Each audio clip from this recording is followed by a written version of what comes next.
السلام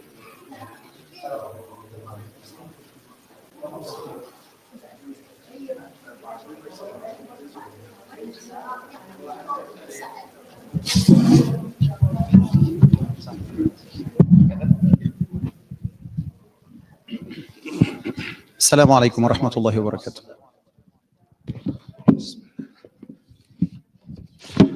الله أكبر الله أكبر الله أكبر الله أكبر. أشهد أن لا إله إلا الله. أشهد أن لا إله إلا الله. أشهد أن محمدًا رسول الله. أشهد أن محمدًا رسول الله.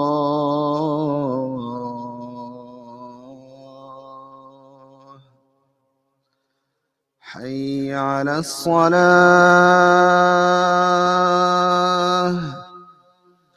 حي على الصلاة.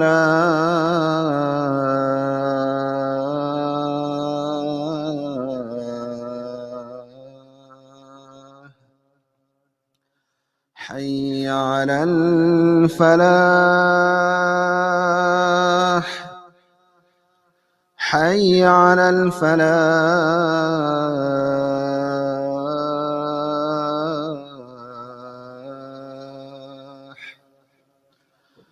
الله أكبر الله أكبر. لا إله إلا الله.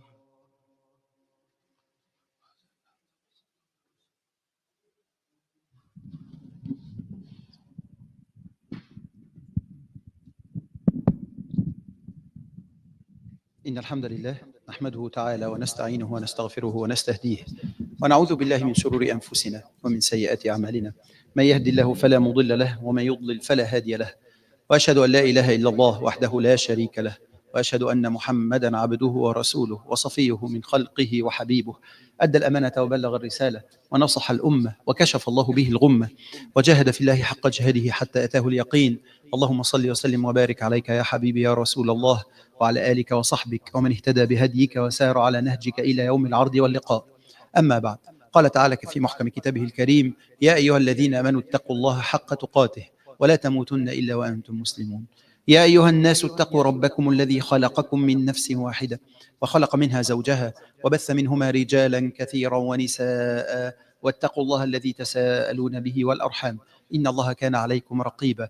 يا أيها الذين آمنوا اتقوا الله وقولوا قولا سديدا يصلح لكم أعمالكم ويغفر لكم ذنوبكم، ومن يطع الله ورسوله فقد فاز فوزا عظيما.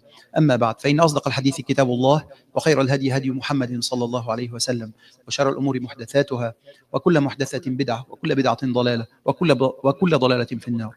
My dear respected brothers and sisters, I bear witness that there is no God but Allah, the Almighty God, and that Muhammad, peace be upon him, is his final messenger. And I start by reminding myself and all of us with the taqwa of Allah. Being watchful of Allah on a 24/7, heeding Allah subhanahu wa ta'ala on a 24/7. That's why Allah subhanahu wa ta'ala ordered us in the Holy Quran saying, Ya ayyuha alladhina amanu attaqullah. O you who believe, heed Allah. وَلْتَنظُرْ نَفْسٌ مَا قَدَّمَتْ لِغَدٍ. And let each one of you look at whatever he or she has presented for tomorrow, which is meant to be the day of judgment. وَاتَّقُوا اللَّهَ. And Allah repeats it again in the very same verse. And heed Allah. إِنَّ اللَّهَ خَبِيرٌ بِمَا تَعْمَلُونَ. Indeed, Allah is the all-knowledgeable with whatever you and I are doing. Today we are talking about a very important, precious ni'mah, blessing that each and every one of us does enjoy in this life. In fact, it's the one, or like the most important ni'mah you could call it. It's actually the blessing of time. This is the only real wealth that you actually have in this life. The Prophet ﷺ says in the hadith, خَيْرُ النَّاسِ مَنْ طَالَ عُمْرُهُ وَحَسُنَ عَمَلُهُ. The best group of people are those people that would have a longer life, would have long life, and they would benefit this life for the sake of Allah subhanahu wa ta'ala. They would actually put it at work to please Allah subhanahu wa ta'ala. مَنْ طَالَ عُمْرُهُ وَحَسُنَ عَمَلُهُ.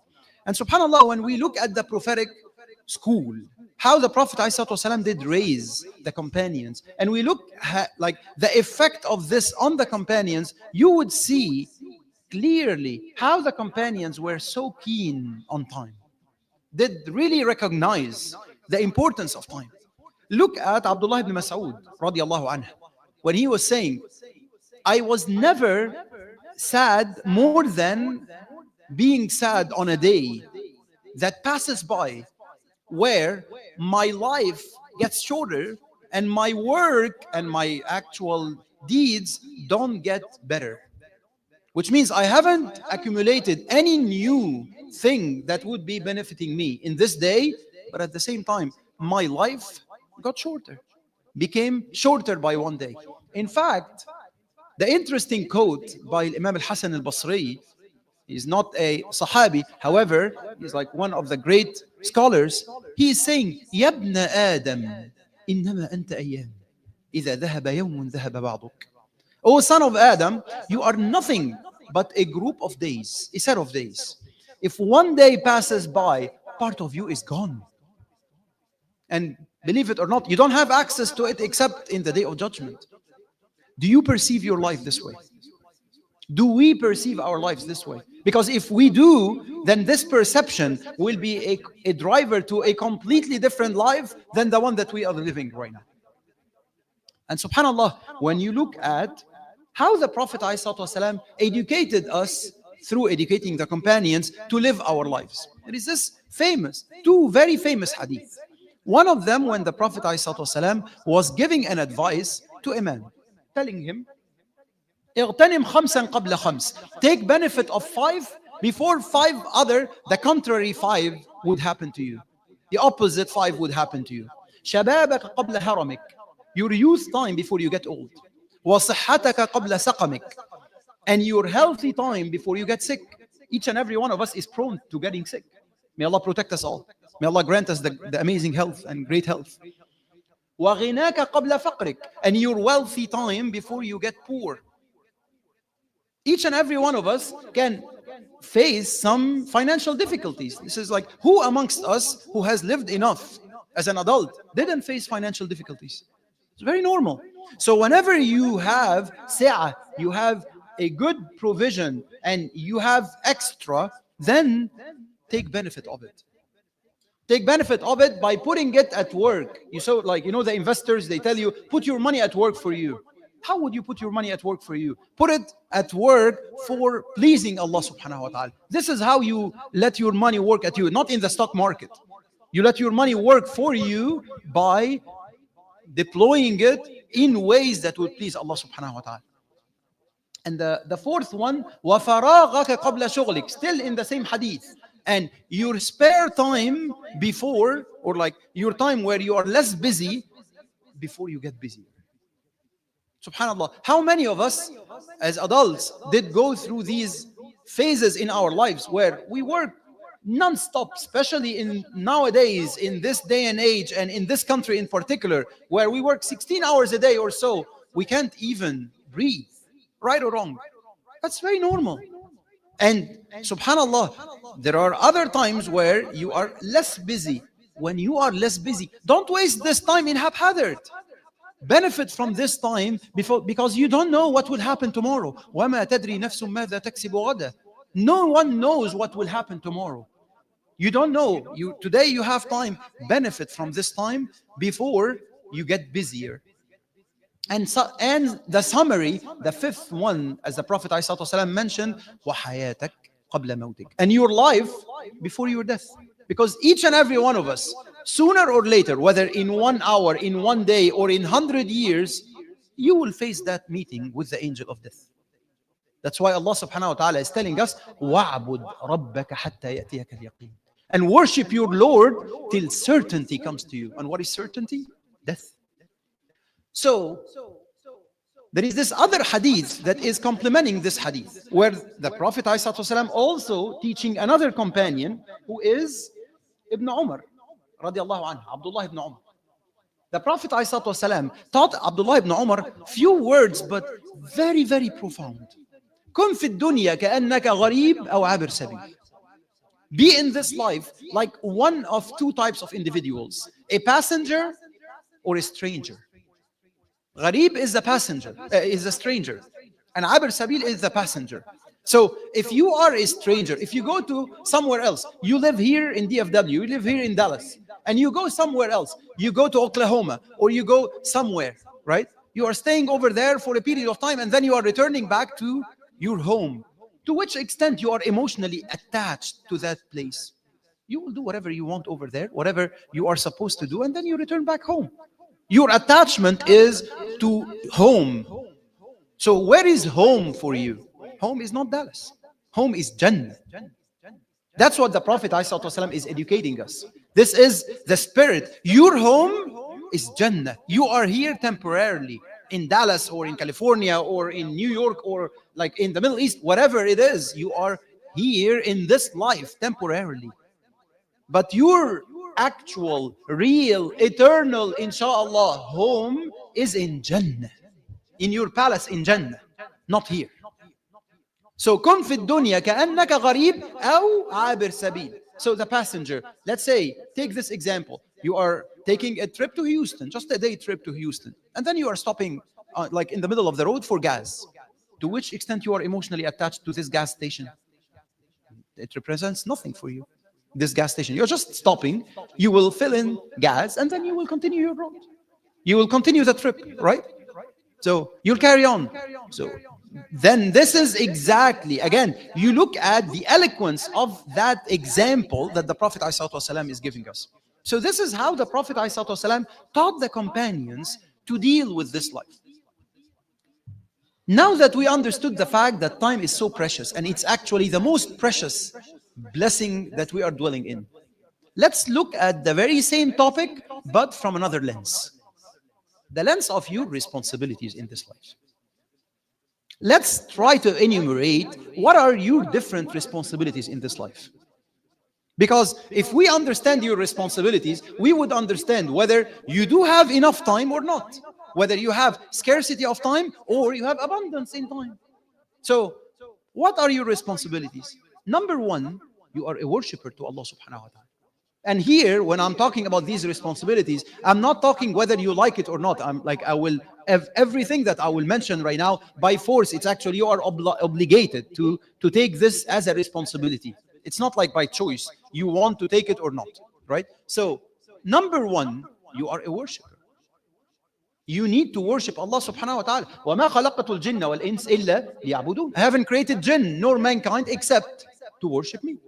ما أريد منهم من رزق وما أريد أن يطعمون إن الله هو الرزاق ذو القوة المتين. I'm not seeking any provision from them. That's Allah talking in Surah Al-Dhariyat. I'm not seeking any provision from them, and I'm not in need for them to feed me. Indeed, Allah subhanahu wa ta'ala is the sustainer and the most robust. This is what Allah subhanahu wa ta'ala saying about who you are and who He, the Almighty, is. What is your role and what is His role? Azza wa Jal. So, you are a worshipper to Allah subhanahu wa ta'ala. وَعْبُدْ رَبَّكَ حَتَّى يَأْتِيَكَ الْيَقِينُ. Worship your Lord till certainty comes to you, as we did mention earlier. So you are, number one, worshipper to Allah subhanahu wa ta'ala. And this reflects into prayer and like all the direct acts of worship.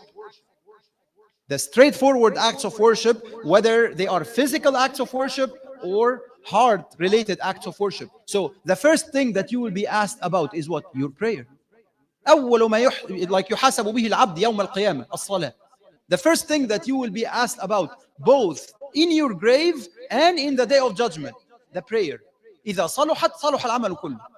Like if it's good, if your prayer is sound, everything else will be sound, and vice versa. May Allah protect us all.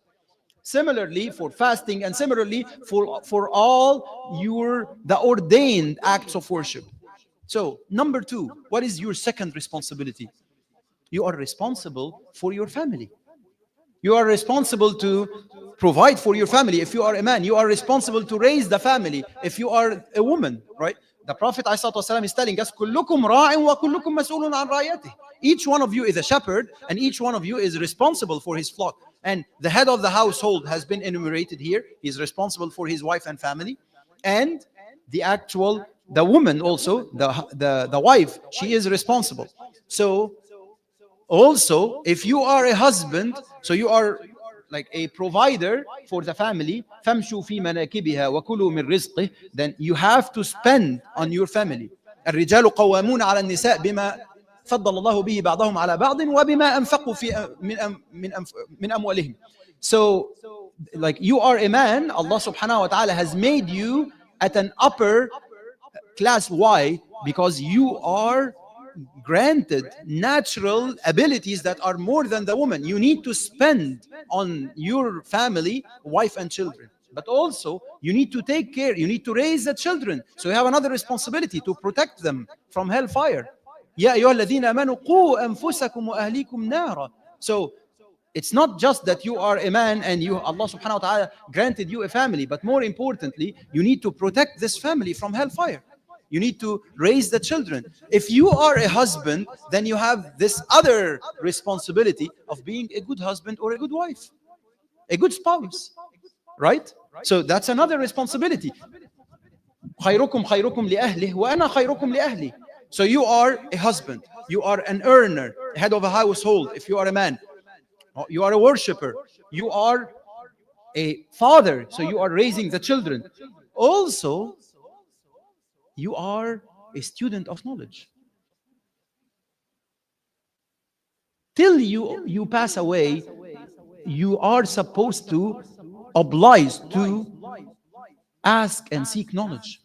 Seek the knowledge of the deen. فَاعْلَمْ أَنَّهُ لَا إِلَهَ إِلَّا اللَّهُ وَاسْتَغْفِرْ لِذَنْبِكَ وَلِلْمُؤْمِنِينَ وَالْمُؤْمِنَاتِ. And this is a type of knowledge that there is no ending for it. There is no ceiling. You don't say, oh, mashallah, now I know the religion, now I know the path to Allah subhanahu wa ta'ala. No, it doesn't work this way. You will continuously acquire knowledge all the way till you actually pass away. من سلك طريقا يلتمس فيه علما سهل الله له به طريقا إلى الجنة. The one who is seeking a path, like the one who is taking a path, seeking knowledge, Allah subhanahu wa ta'ala will make it easy for him as a path for Jannah. And if you are to summarize all of these, you are a caller to Allah subhanahu wa ta'ala. And that's probably the most important responsibility. As a Muslim, you are a caller to Allah subhanahu wa ta'ala. You are داعٍ إلى الله, داعية إلى الله سبحانه وتعالى. ادعو إلى سبيل ربك بالحكمة والموعظة الحسنة. Call to you the name of your Lord with wisdom and with the best form of speech. وكذلك جعلناكم أمة وسطا لتكونوا شهداء على الناس. And that's why we made you a middle nation, a balanced nation, a just nation, in order for you to be witnesses upon humanity.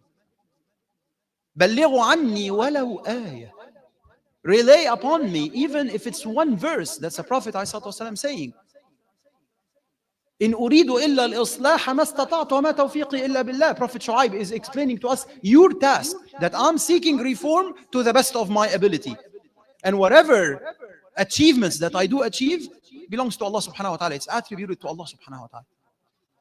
Would there be any other messengers aside from the Prophet ﷺ? No. You and I are the ones who are supposed to take on this message of communicating La ilaha illallah. So, now we did look at it at the very same topic, but from another lens. You understand that the responsibilities may be difficult.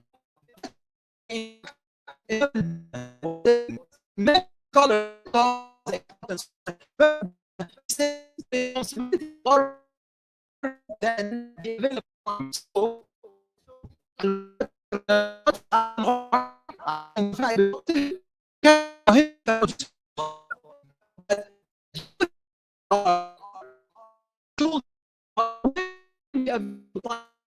help each other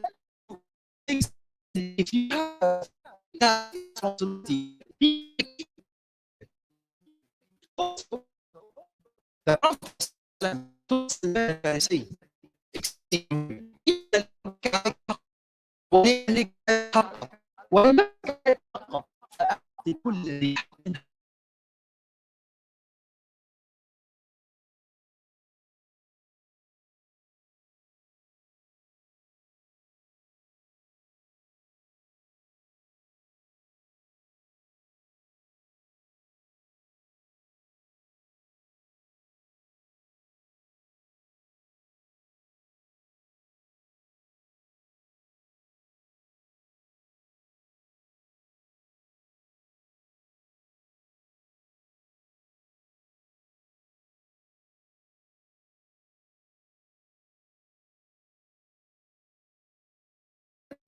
we ask ourselves, how can we practically balance? What do we do in order for us to make sure that we are, number one, benefiting from time, number two, we are having achievements towards each and every one of these responsibilities? The number one thing that like we need to adopt it as a way of life, that you always need to develop a sense of urgency. You always need to develop a sense of urgency. Ibn Umar radiallahu anhu, he used to say, إذا أمسيت فلا تنتظر الصباح وإذا أصبحت فلا تنتظر المساء. If you are catching one night, don't wait for the following morning. If you are catching one morning, don't wait for the following night, which means seize opportunities. If there is an opportunity for you right now to do something that would get you closer to Allah subhanahu wa ta'ala, don't wait for Maghrib prayer, because Maghrib is the start of the night prayer. So don't wait for the following prayer, Maghrib prayer. Get it done from now till Maghrib. Why? Because you don't know whether you will be alive till Maghrib or not. Do you know? Does anyone know? وما تدري نفس ماذا تكسب غدا وما تدري نفس بأي أرض تموت. You don't know. Similarly, if you are catching the following morning, don't wait for the following night. You have an opportunity to please Allah subhanahu wa ta'ala, to get closer to Allah subhanahu wa ta'ala, seize it, do it. And this is the sense of urgency. How about some other practical things to be done on a daily basis? Inshallah, this is what we will be covering in the next khutbah. أقول قولي هذا وأستغفر الله لي ولكم فاستغفروه إنه هو الغفور الرحيم.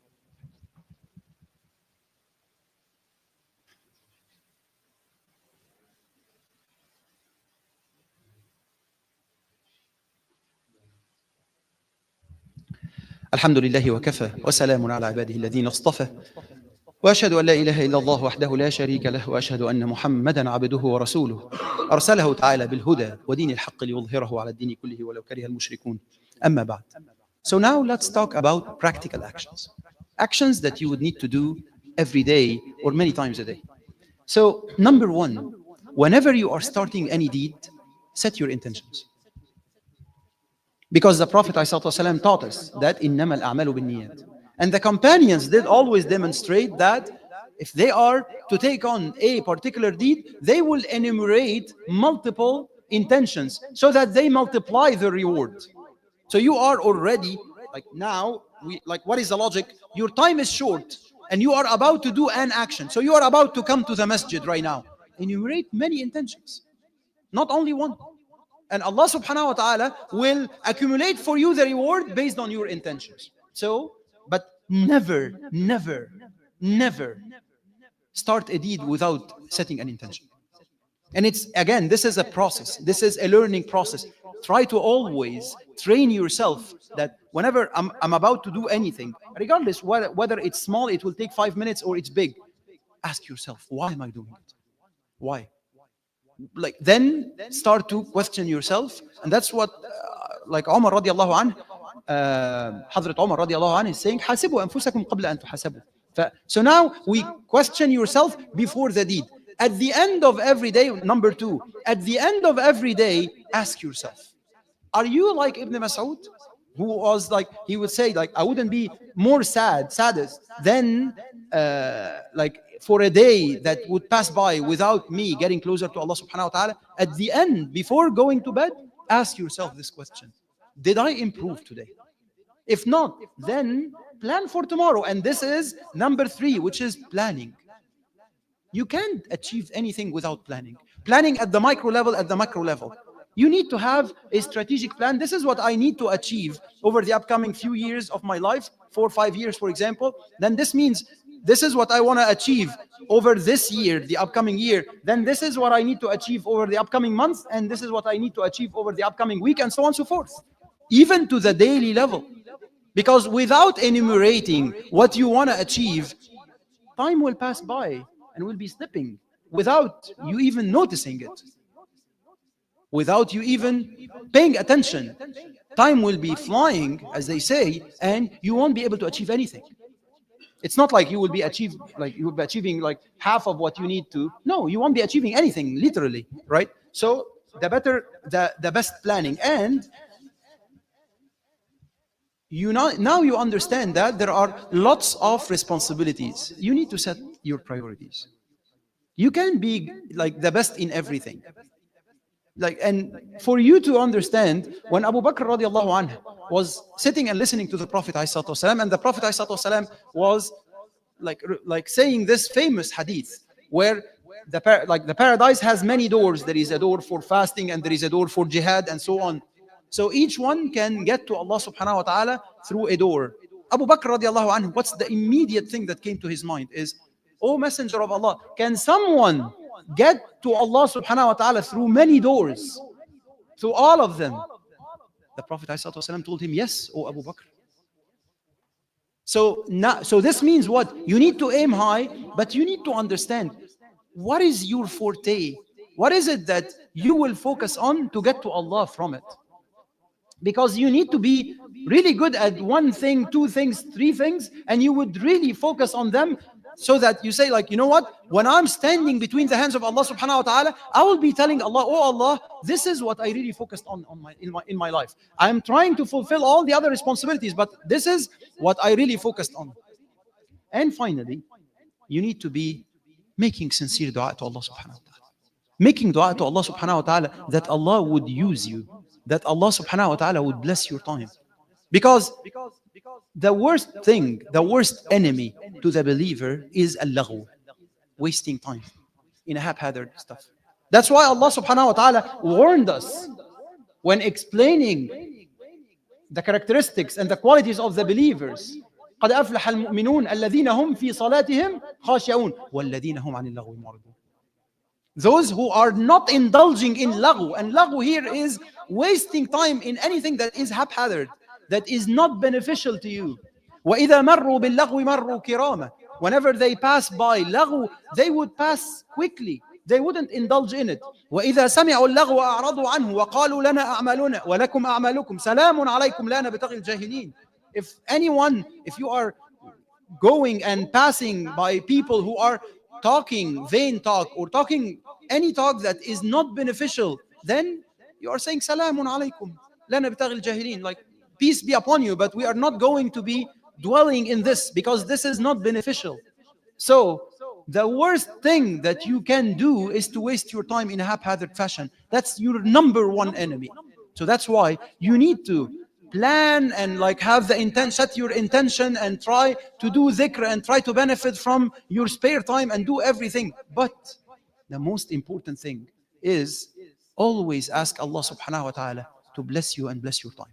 May Allah make us among those people that would benefit from every single minute in their lives. May Allah make us among those people that every day they are getting closer to Him.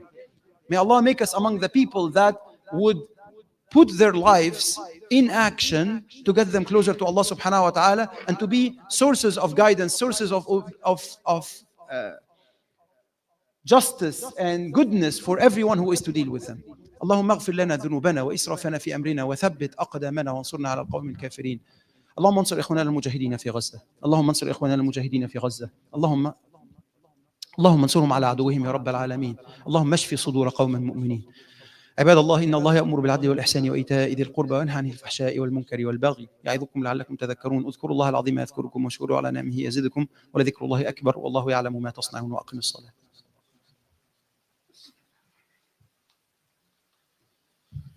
الله أكبر الله أكبر الله أكبر الله أكبر.